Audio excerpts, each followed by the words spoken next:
What's up mga ka-nature adventure?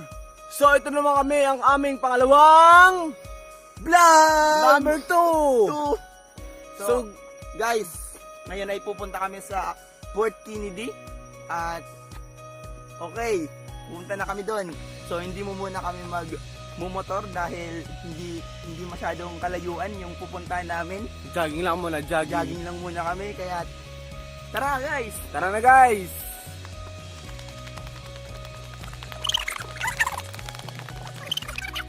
Dahil malayo pa rin ang aming pupuntahan, abangan nyo lang kami doon.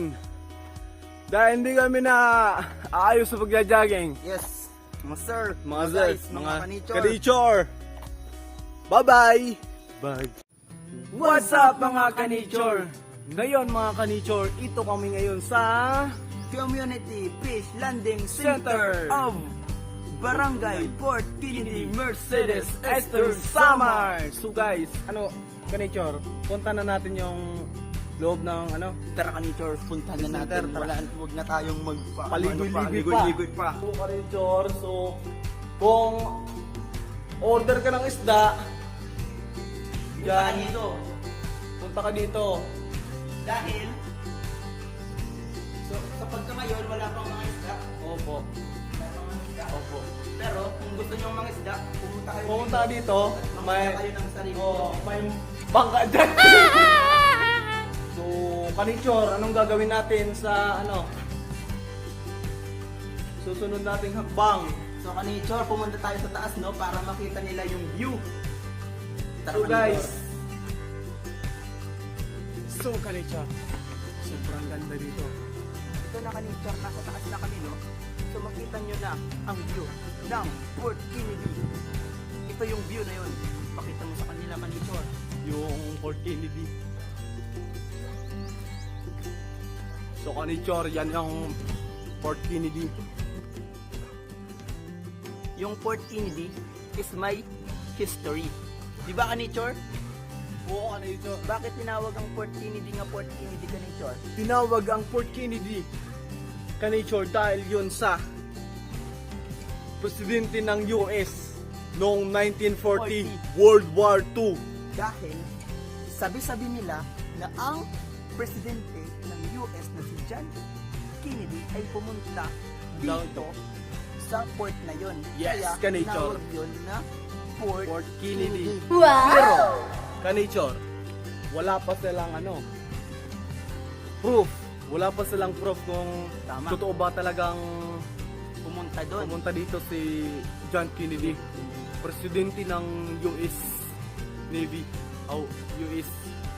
So, ka-nature, Yes, ka-nature. anong susunod natin na vlog, ka-nature? Yung susunod natin na vlog ay anong vlog? Punta tayo sa Nito, vlog nito. Punta tayo doon. punta tayo doon. Pupunta kami doon, ka-nature. Magpipicture kami doon. Picture ka-nature. kami doon. So, Oh, ka-nature, dagdag kalaman din. dagdag kalaman. Dagdag kalaman, ka-nature. Ano yung ka-nature? Dagdag kalaman. Yung kalaman na yon is bago ka pumunta sa Port Kennedy ay Barangay Bubon muna. So alam niyo ba ka-nature, yung Barangay Bubon, doon nakatira yung parent ni Jessica Cox! So, ka-nature, dagdag kalaman kay Jessica Cox. Si Jessica Cox ay, siya lang naman ay pinakauna-unang pilot na armless pilot. Nakakuha siya ng World Guinness World Record na first woman armless pilot in the world nationwide. Nakakaludi, ka-nature, di ba? Nakakalito yung mga So, parang may hilo na ako, ka-nature. Parang may hilo na ako. ka-nature. Abrak na.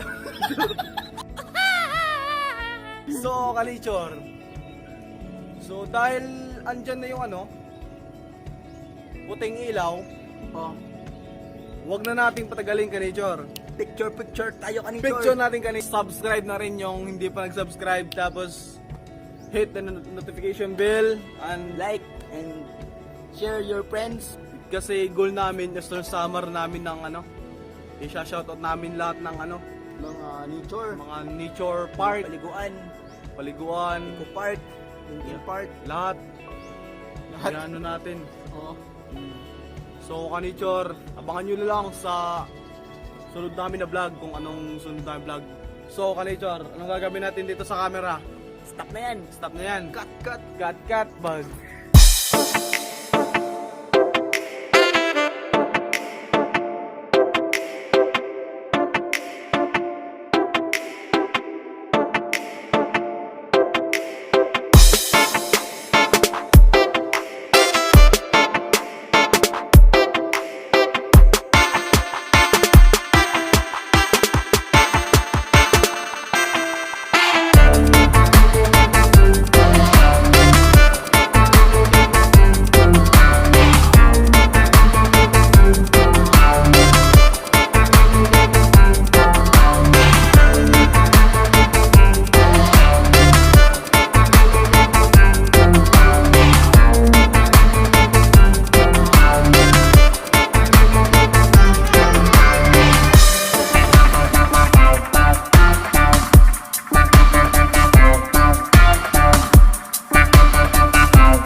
So yun mga Kanichor, dahil may nag-request ng shoutout, si Kanichor John Allen Redjang at si... Kanichor Joseph Budin.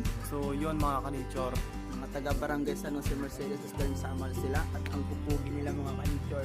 Kung may mga single dyan, ano pang hinihintay nyo? At i-chat nyo na sila mga Kanichor. Oo mga Kanichor. So don't forget to subscribe to our channel, Ray and Rom TV. So subscribe na kayo guys para mas updated kayo kung anong susunod namin na vlog. Kanichor! Kanichor. Thank you. Maraming salamat sa inyo.